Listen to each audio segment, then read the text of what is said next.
ये तस्वीरें लगातार जिन पर हमारी नजर है, आप भी देखिए, जो दर्शक अभी अभी न्यूज़ 24 के साथ जुड़े हैं कि देश में आखिर हाल क्या है।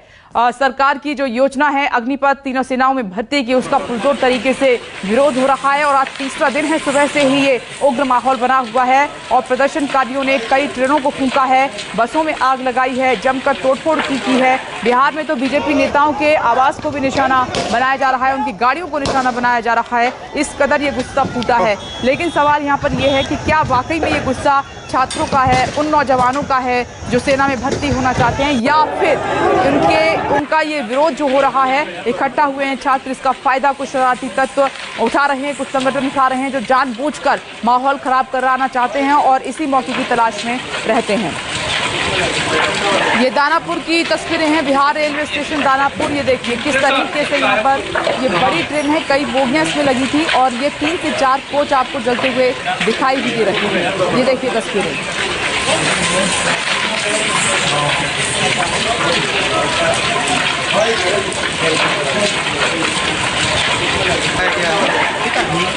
पूरी तरह से क्षतिग्रस्त है। अब ये काम करने की स्थिति में नहीं है, पूरी तरह से डैमेज है। किसी भी इंजन के कैब में आग लगाने के बाद वो काम करने की स्थिति में नहीं होता है।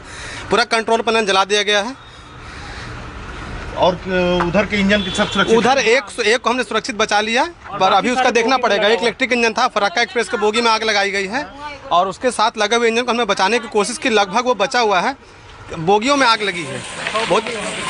और उसके बगल में एक लोकल ट्रेन थी, शायद पटना आ रहा थी, नहीं पटना आ रहा थी वो, उसमें भी कोशिश की गई आग लगाने की और उसमें भी तहस नहस है, पूरा बहुत ज़्यादा क्षति पहुंचाई गई है। ये देश के सेना की तहस नहस करने वाली योजना है, देश के सुरक्षा के साथ खिलवाड़ करने वाली योजना है और भारत के नौजवानों की जिंदगी और भविष्य की हत्या करने वाली योजना है। 3 साल से बच्चे तैयारी कर रहे थे, इनकी छाती सिकुड़ रही है, कलेजा सूख रहा है, उम्र बढ़ रहे हैं, एज एक्सपायर हो रहा है और सरकार कह रही है कि मात्र 4 साल के लिए बहाली करेंगे ठेका पट्टा पर। और इसलिए इस योजना को भारत सरकार होश में आए और अविलंब वापस ले। हम लोग सिर्फ 4 साल के लिए आर्मी में क्यों जाए? हम लोग को तैयारी करने में लगभग 3 साल लगता है, तो हम 3 साल तैयारी करें, उसके बाद सिर्फ 4 साल हम जॉब करें, एनसीसी करने में उसके बाद हम बाहर निकले तो कुछ नहीं है। एनसीसी कैडेट है, जो सी होल्डर है, जो लड़का 4 साल 5 साल से मेहनत करके सीसी होल्डर प्राप्त किया है, उसका उम्र 23 साल हो गया है और टीओडी के तहत हम लोग को 17.5 से 21 हुआ किया गया है। हम फिजिकल निकाल कर अभी तक परीक्षा नहीं हुआ, परीक्षा नहीं होगा तो इतना मेहनत से हम दौड़ निकाले हैं, कैसे होगा? हो जाएगा, कोई दिक्कत नहीं है। ये 4 साल का कैंसर जो है 3 साल में बेरोजगारी हो जाएंगे ना, और टीओडी वापस कर रहे हैं, हम लोग का मांगे पूरी करो बस। 20 में भर्ती हुआ था, फिजिकल हुआ था, मेडिकल हुआ है, अभी तक रिटेन नहीं आया है और हम लोग का वैकेंसी कैंसिल कर दिया गया है। बोलिए हम लोग क्या करें? कहाँ से आए हैं सर? हम बहुत दूर से आए हैं, कम से कम यहाँ से रखे 150 किलोमीटर पीछे से आए हैं सर। और यहाँ बहुत मतलब हम लोगों को गाड़ी का सुविधा नहीं मिलने के कारण। कहाँ जाना कहाँ है आप लोग? सर अमृतसर जाना है। अमृतसर जाना है। कौन सी ट्रेन में टिकट है आपकी? हम सफर की सर। तो कितने बजे टाइमिंग थी ट्रेन की? टाइम थी सर 10:40 की थी। 10:40 की जी हाँ। तो अभी तो ज्यादा लेट हुआ नहीं है आपका? सर अभी तक भी कुछ नहीं बता रहे हैं, इन्फॉर्मेशन नहीं है कहाँ से चलिए? हाँ जी नहीं बताए। एप्लीकेशन पे पता चल पा रहा है? कुछ नहीं पता चला सर, सिर्फ गाड़ी खड़ी है। अच्छा, आप लोग भी हैं, आप कहाँ जाने के लिए हैं? कहाँ जाना? जोधपुर सर। जोधपुर। कौन सी ट्रेन से जाना है आपको? हमको जाना है कामाख्या एक्सप्रेस। कामाख्या एक्सप्रेस कहाँ है? ट्रेन कितने बजे थी? हमारा था रात 10 बजे। रात 10 बजे? अभी तक बैठे हुए हैं सर। रात 10 बजे से आप वेट कर रहे हैं? बहुत परेशान। आप देख सकते हैं कि आप अपना नाम बताएं। संतोष कुमार यादव।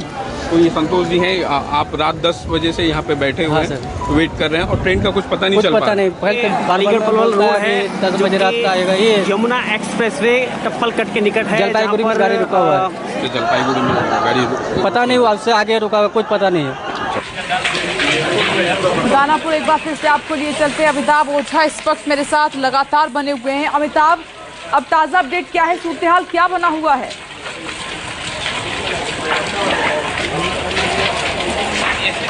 देखिए फिलहाल स्थिति को नियंत्रण में कर लिया गया है। जो पुलिस बल यहाँ आई थी, लेकिन अभी भी जो ट्रेनें हैं जो जली हुई थी, अभी वहाँ से धुआं निकल रहा है।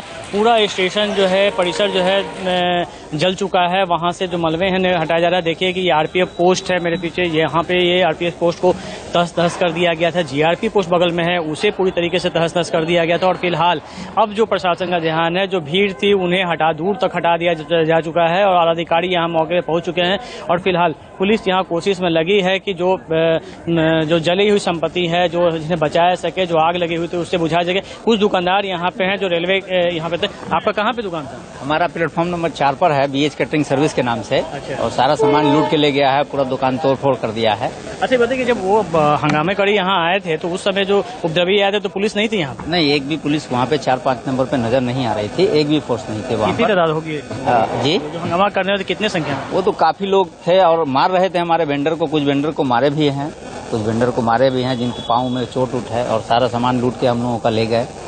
और रेलवे की तरफ से हम लोगों को कोई सुरक्षा नहीं मिला, जबकि रेलवे को हम लोग रेवेन्यू देते हैं। बिल्कुल, देखिए ये सजन है, इनकी 4-5 नंबर पे दुकान थी कैटरिंग की, पूरे दुकान को लूट दिया। क्योंकि जो हमलावर थे वो सिर्फ हंगामा नहीं कर रहे थे बल्कि वो लूटपाट भी कर रहे थे। यहाँ पे टिकट काउंटर की बात करें तो वहाँ पे शीशे फोड़कर वहाँ जो कैश था उसे उन्होंने लूट लिया था। और जगह जगह जहाँ भी उन्हें मौका मिला सभी दुकानों को आग के हवाले कर दिया, कुछ को रेलवे ट्रैक पे फेंक दिया गया। और ये स्थिति पूरे 1, 2, 3, 4 जो 5 प्लेटफॉर्म है सभी प्लेटफॉर्म पे यही स्थिति बनी हुई थी। इतना और सब कुछ इतनी जल्दी में हुआ था, किसी को कुछ समझने का मौका नहीं मिला था। क्योंकि पुलिस फोर्स भी जो थी वहाँ नहीं थी। लेकिन सबसे ज्यादा इसमें लापरवाही जो देखने को मिली है वो पटना पुलिस को मिली है। पहले से ही अलर्ट था, उसके बावजूद पुलिस यहाँ पे तैनात नहीं थी। क्योंकि सबसे पहले इन छात्रों का हुजूम सगुना मोड़ के पास, वहाँ कई दुकानों में तोड़फोड़ की, वहाँ आगजनी की थी, लूटपाट की गई थी। उसके बाद वो भीड़ की शक्ल में दानापुर स्टेशन पड़ी थी, जो वहाँ से करीब 1 किलोमीटर पड़ता है। यानी कि 1 किलोमीटर के दायरे में उन्हें रोकने की कोशिश नहीं की। नतीजा ये निकला कि यहाँ स्टेशन पे पहुँचते के साथ उन लोगों ने आगजनी शुरू कर दी थी, लूटपाट करनी शुरू कर दी थी, तोड़फोड़ करनी शुरू कर दी थी। और किसी को नहीं छोड़ा,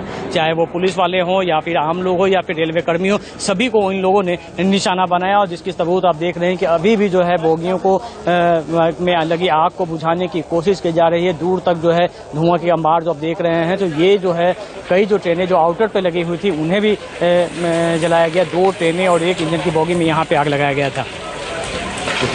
अमिताभ ओझा आप मेरे साथ बने रहें। आप देखिए कि तकरीबन इससे हुआ क्या है, 200 ट्रेनें प्रभावित हुई हैं और 35 से ज्यादा ट्रेनें रद्द कर दी गई हैं। लेकिन इस बीच एक बड़ी खबर जिसका कर रहे हैं हम रुख, ये देखिए अग्निपथ योजना पर एयर चीफ मार्शल का भी बयान आया है। एयर चीफ मार्शल का ये कहना है कि 24 जून से वायुसेना में भर्तियां शुरू होंगी। ये इस वक्त की बड़ी खबर। और इस साल 21 की जगह 23 होगी उम्र सीमा। सुनिए।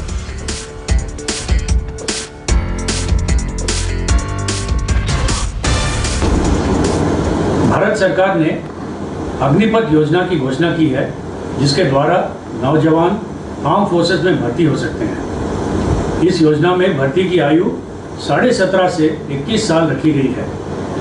मुझे ये बताते हुए खुशी है कि पहली भर्ती के लिए उम्र की अपर एज लिमिट 23 साल कर दी गई है। इस चेंज से नौजवानों को फायदा होगा।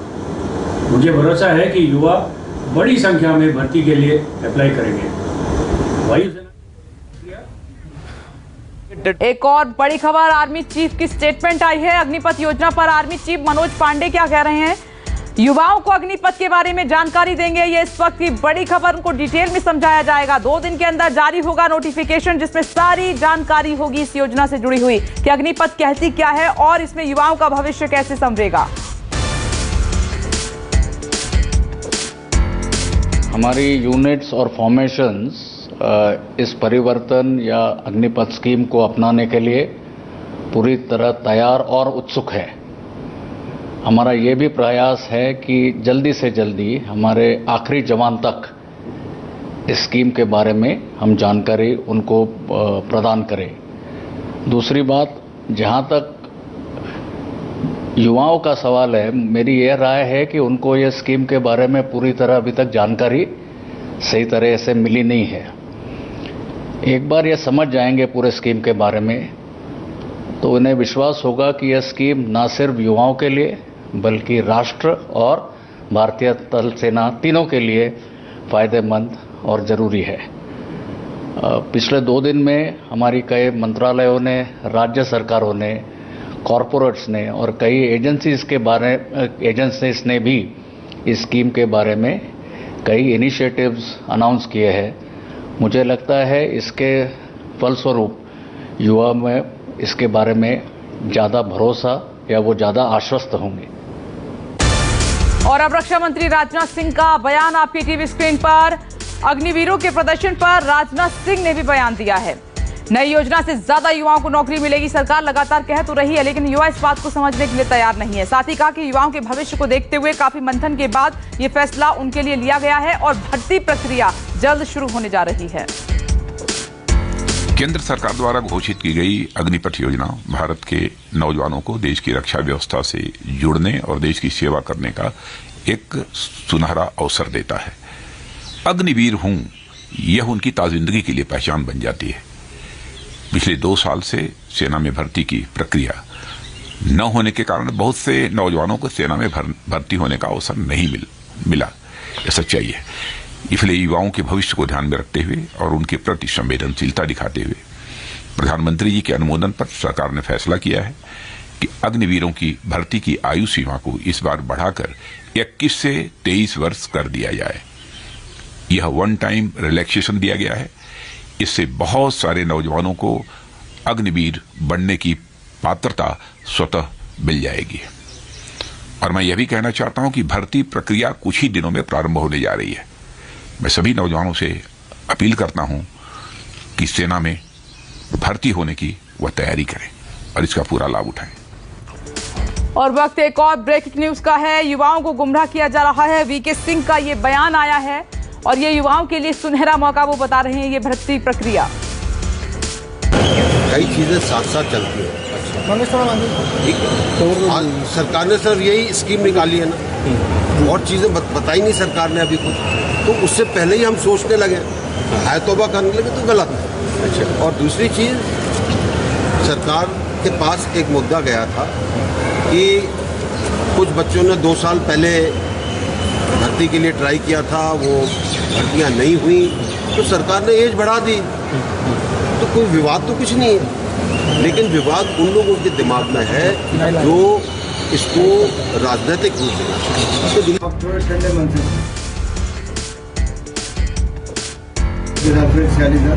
हर साल 46,000 रखे जाए। 4 साल का टेन्योर अगर हम रखते हैं तो उसको पहले साल 4,70,000 रुपये तनख्वाह मिलेगी, चौथे साल जाके बढ़ते बढ़ते 6,92,000 हो जाएगी। तो औसतन 4 साल में लगभग 20 लाख रुपये उसको सैलरी से मिलेगा। बाकी फौज की सुविधाएं अलग हैं, जो आपको रहना, खाना पीना, सर्विस करना, वो सारा अलग है। ट्रेनिंग वहाँ पे लगे 6 महीने की आपकी। फिर जब आपके 4 साल पूरे होते हैं तो 10 से 11 लाख रुपए तब लमसम एक अलग से मिलेगा। तो 4 साल के बाद लगभग 30 लाख रुपया खाते में होगा। ऐसा ही है। 10वीं पास हो तो 12वीं का सर्टिफिकेट तब तक आपका हो जाएगा, जो आपको मार्क्स मिलेंगे उसके कारण। 12वीं है तो आपको जो मार्क्स उसके मिलते हैं अलग से, तो आप उसकी ग्रेजुएशन भी कर सकते हैं। आपने मान लो फौज में ड्राइविंग की है, राइफल चलाया है या कुकिंग वाला है, किसी और कोर्स में आप आए हो, तो स्किल ट्रेनिंग भी आपकी एडिशनल होगी। जब आप 22 साल की उम्र में बाहर आए, आपके पास एक और ऑप्शन कि 4 में से एक बच्चा 15 साल अगले फौज में भर्ती हो सकता है। उसके लिए वो क्वालिफाई कर जाता है तो 15 साल वो भी देगा। जो बाकी 3 रह गए उनके पास सेंट्रल आर्म पुलिस फोर्सेज, वहाँ पे जाने का अवसर भी है। उसको प्राथमिकता के तौर पर लेंगे। राज्य ने कहा कि हम अपनी पुलिस भर्ती में भी उनको प्राथमिकता के तौर पर मेरिट के आधार पर लेंगे कि उनको वहाँ पर भी अवसर मिले। फिर जो कॉर्पोरेट जगत है और बाकी हमारी ऐसी यहाँ पे कॉर्पोरेशन होती है, उनमें भी जैसे एक्स सर्विसमैन को लिया जाता है, उसी की तर्ज पर एक अनुशासित युवा के रूप में और पढ़े लिखे स्किल्ड युवा के रूप में आपको वहाँ पे भी लेने के देश भर में जा। इसका तो इतना स्वागत सब जगह हो रहा है। आपके मन में जो शंका है बताइए, हम उसकी भी ऊपर बात करें। इस वक्त की एक और बड़ी खबर का हम रुख कर लेते हैं। अग्निपथ स्कीम पर जेपी नड्डा, बीजेपी राष्ट्रीय अध्यक्ष, उनका भी बयान आया है। उन्होंने कहा कि पीएम ने आयु सीमा 21 से 23 साल की है और युवाओं की चिंताओं का उन्हें ख्याल है। प्रधानमंत्री जी देश के युवाओं की चिंता करते हैं। ये इस वक्त की बड़ी खबर कह रहे हैं जेपी नड्डा। बाकायदा ट्वीट किया उन्होंने और ट्वीट में इन बातों का जिक्र किया है। ये देखिए ट्वीट उनका। प्रधानमंत्री जी अग्निपथ योजना के अंतर्गत भाग लेने वाले युवाओं के भविष्य की उनकी चिंता करते हैं। जेपी नड्डा लिख रहे हैं आगे, और कहा कि आयु सीमा को अब 21 वर्ष से बढ़ाकर 23 वर्ष करने का उन्होंने निर्णय लिया है। प्रधानमंत्री नरेंद्र मोदी ने ये फैसला साबित करता है कि प्रधानमंत्री जी देश के युवाओं की बात करते हैं, देश के युवाओं की चिंता करते हैं और उनके भविष्य को संवारने का काम कर रहे हैं। अमिताभ के पास पूरे बिहार से अपडेट है, जहां जहां पर आगजनी हो रही है। सीधे लिए चलते हैं। अमिताभ ओझा, एक तो जहां आप खड़े हैं वहां आगजनी हुई, अब आप कह रहे हैं कि माहौल शांत है, लेकिन अन्य जगहों से क्या अपडेट मिल रहा है आपको?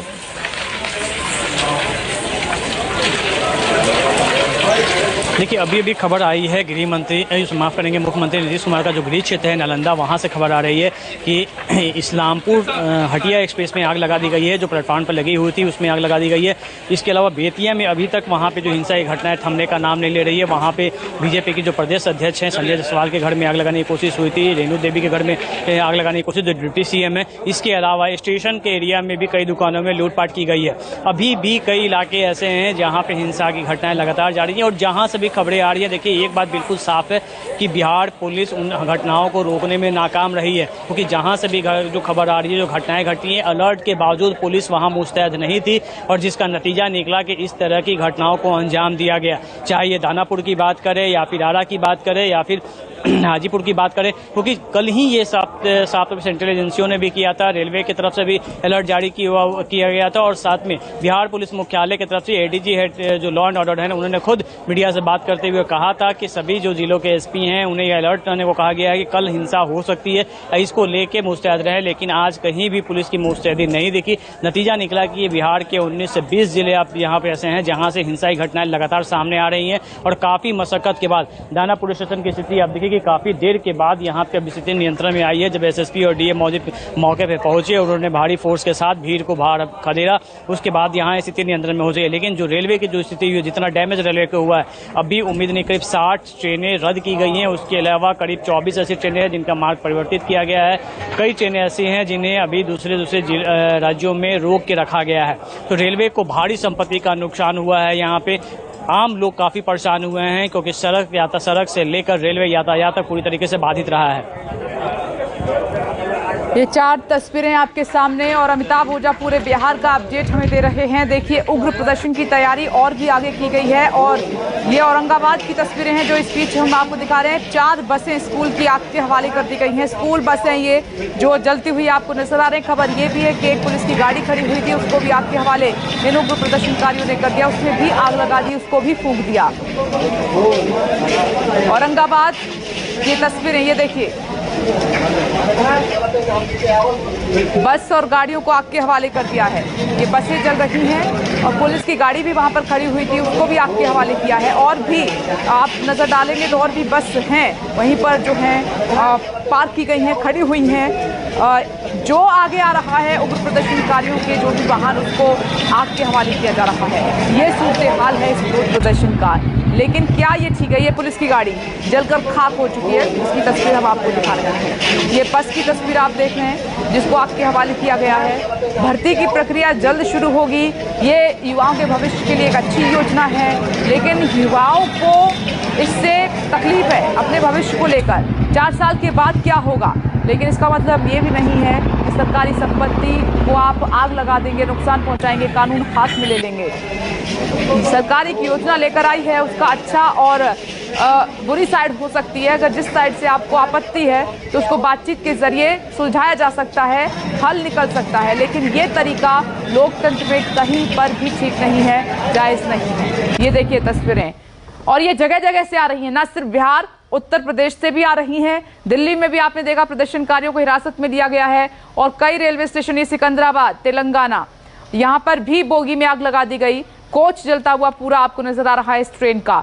अब ये कई ट्रेनें हैं जो चलने लायक बिल्कुल नहीं बची हैं, क्योंकि जो बता रहे हैं वहाँ पर रेलवे मास्टर, उनका ये कहना है कि पैनल कंट्रोल पूरी तरीके से ध्वस्त हो चुका है, अब ये ट्रेनें नहीं चल सकती। 200 से ज़्यादा ऐसी ट्रेनें हैं जो प्रभावित हुई हैं, 35 से ज़्यादा ट्रेनों को रद्द करना पड़ा है। ये आगरा मथुरा की तस्वीरें न्यूज़ 24 आपको दिखा रहा है। यहाँ पर भी प्रदर्शनकारियों में जोरदार विरोध देखने को मिला, उग्र प्रदर्शन हुआ है। तो यहाँ पर पुलिस ने वक्त पर मोर्चा संभाला और उनको पीछे धकेला है।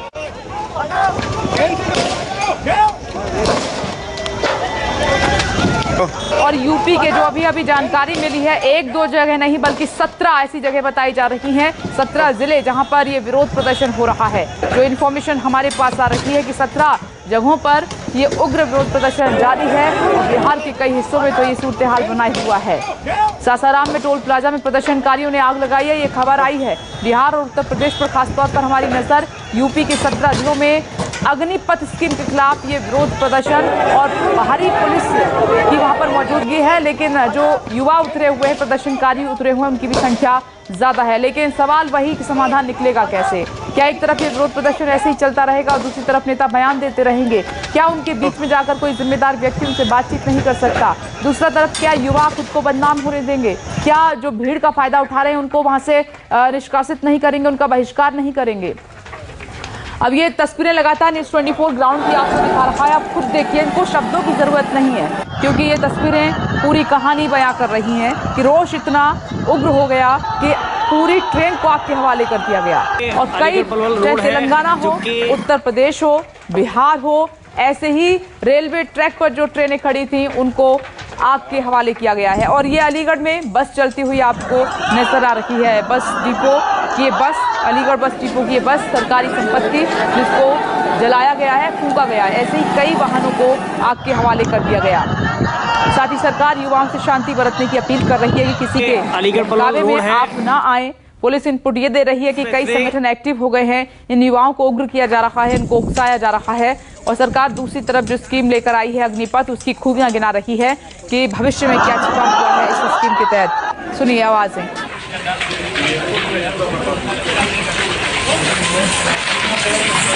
और ये दानापुर की तस्वीर, ये आरा स्टेशन, माफ कीजिएगा, ये दानापुर की तस्वीर है। आरा स्टेशन की भी तस्वीर आपने देखी, यहाँ पर ये बोगियां जल रही थी उस वक्त। हालांकि अभी कहा जा रहा है कि माहौल शांत है। इन्हीं तस्वीरों के साथ एक छोटा सा ब्रेक, लौट में आप देख रही है न्यूज़ 24।